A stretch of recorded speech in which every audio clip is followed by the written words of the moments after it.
સુરતમાં ઇન્કમટેક્સ વિભાગ દ્વારા ઉદ્યોગપતિઓને ત્યાં દરોડા પાડ્યા હતા. લક્ષ્મી ડાયમંડ, મહાકાલ ગ્રુપ સહિતને ત્યાં પડાયેલા દરોડાને લઈ ચકચાર મચી ગઈ હતી.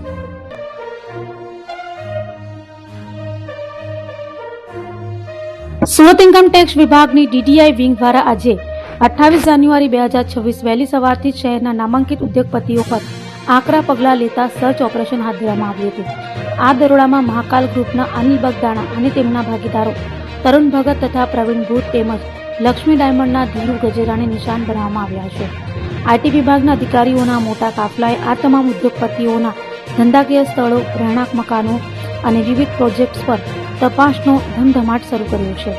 મોટા પાયે ચાલી રહેલી આ કાર્યવાહીને પગલે સુરતના અન્ય વેપારી અને ઉદ્યોગ જગતમાં ફફડાટ વ્યાપી ગયો છે.